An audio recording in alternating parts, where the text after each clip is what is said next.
Hi, I'm Danny Wood, formerly of New Kids on the Block. Don't go anywhere because Profiles is coming up.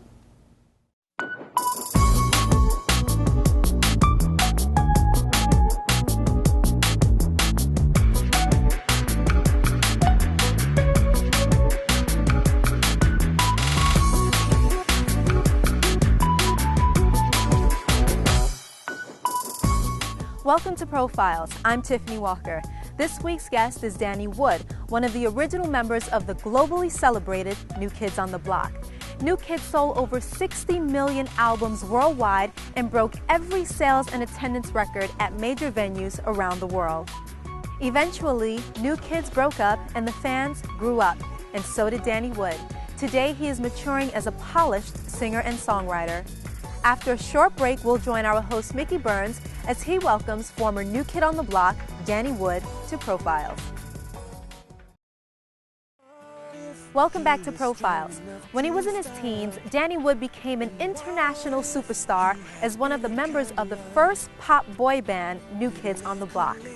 Today, with the release of his debut solo CD, Second Face, Danny demonstrates his maturity as a singer and songwriter. So let's join our host Mickey Burns on location at Ashford and Simpson Sugar Bar in the heart of New York City as he welcomes the talented Danny Wood to Profiles. You're haunted by your body, you're haunted by their scent. Lay your hands upon her like an angel from above. Put your arms around her 'cause she's falling. Now what if you could turn back the clock? And what if you were strong enough to stop? Danny Wood, welcome to our show Profiles. Thanks for having me. And also welcome here to New York City. I know you're no stranger to this town. No, love it here. And love also it. to the Sugar Bar, Ashford and Simpson's restaurant in the heart of New York City. Absolutely. Of course, for our viewers, Danny Wood, one of the original members of the 80s phenom New Kids on the Block. Yes. Because you, along with Donnie Wahlberg, Jordan Knight, John Knight, and Joe McIntyre, became one of the most successful pop acts of all time. Yeah. We had a very nice ride.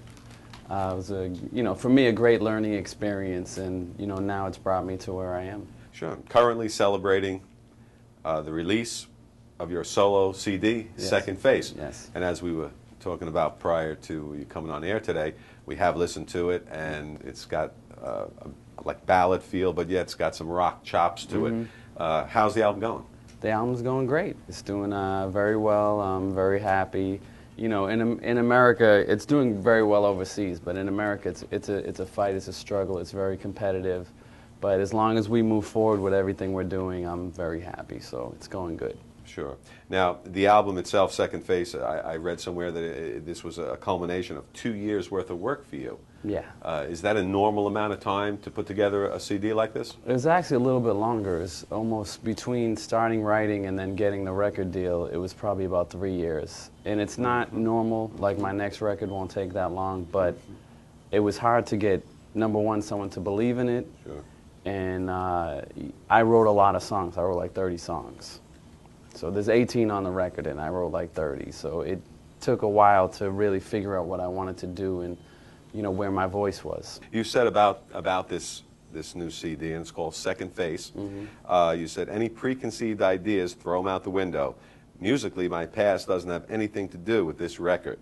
Give it a chance, listen to the first song, and if it doesn't hit you, I don't know what will. Well, I didn't write this record to make money or to regain fame or anything like that. I wrote it because I went through 3 years of my life that were very difficult. My mother was diagnosed with breast cancer, and I had a custody suit for my son. At the same month, everything started happening.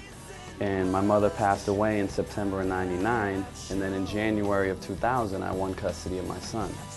So after all that, I had a lot to say, and the first song on the record is a song called Home, and it's, for me, how I dealt with her passing. Sure. So if you can't get into that, then I don't know what to say. But I really worked hard on it, and I wrote and produced it. So it's a very personal album as well. Very personal. I also read somewhere that you're doing something with eBay for a concert they can actually bid for a concert at home. Yeah, and tell us about that. Well, the proceeds go to breast cancer research, and it's just an idea. Actually, my booking agent came up with, and he was like, "We should auction off a concert." And you know, for me, anything I can do for a charity, and also get that message across that you know it's a very that disease destroys people and destroys people's families, and anything I can do to help. And we'll continue to do so. Absolutely. Of course, you were born in Boston, Massachusetts, to a large family, 4 sisters, a younger brother. Was it a good childhood back then? It was rough. I went from first grade when busing started, so I was the one white kid bused to the all-black school. So it was rough, but for me, I wouldn't change anything because it got pretty easy, and it made me who I am. You know. Sure. Back in those days, I know you were a good athlete. Played basketball, soccer, track, outstanding athlete. But really, what you were really known for in the Boston area was were you one of the I read you were one of the best break dancers in Boston during that time period. I was pretty good. Yeah, that's actually had a lot to do with me getting into the group. When Maurice Starr, who originally produced New Edition, had the auditions for New Kids on the Block. I sang and danced for him, and I think the dancing had a lot to do with me getting in the group. Sure. And of course, you met some of the other New Kids during that period of time as well in that school, I believe. Yeah, it was Trotter Elementary School is when I first met Donnie, Jordan, and John. But me and Donnie went to school together since first grade all the way through high school. And when the auditions came up, we remember the Knight Brothers used to sing in the choir, and so Donnie brought them in to audition, and that's how we came together. Of course, New Kids on the Block achievements. I went back in doing the research for this interview and was stunned with some of the records and so forth. One of the records includes record-breaking live shows and attendance and sales, which I want to talk about for a second. Also superstardom on a global scale. So 60 million records sold, 13 hits on Billboard's Hot 100, and 3 number ones between 1998 and 1994. But my favorite statistic is that roughly $100,000 was made at each performance from the sale of T-shirts, other merchandise, which came out, which is a phenomenal statistic. $15 per audience member was spent on merchandise. So I guess my question here is, did this New Kid success make Danny Woods a rich man? Yes. Okay. I mean, yes. I'm not, like I said, I didn't do this record for money. You know, I mean, it's not my motivation. We all did pretty well. Because we all hear horror stories of but that didn't happen to the New Kids. Well, we were lucky to have good financial people involved with us from the beginning, and they protected us, and we were lucky, man, you know, because even now still people are getting ripped off, and we never made a lot of money off of our record sales.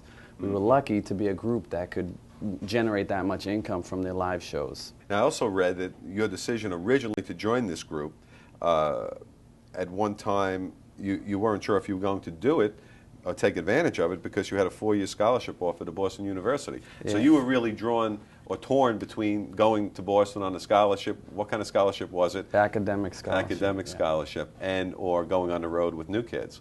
Yeah, it was a rough decision. My dad didn't take it too well, but it was my decision, and I felt like I could always go back to school. But this was, you know, the chance of a lifetime to, you know, try and go out there and have a hit record. And you took that chance, and it all happened for you. I was lucky, man. Very lucky. Very lucky.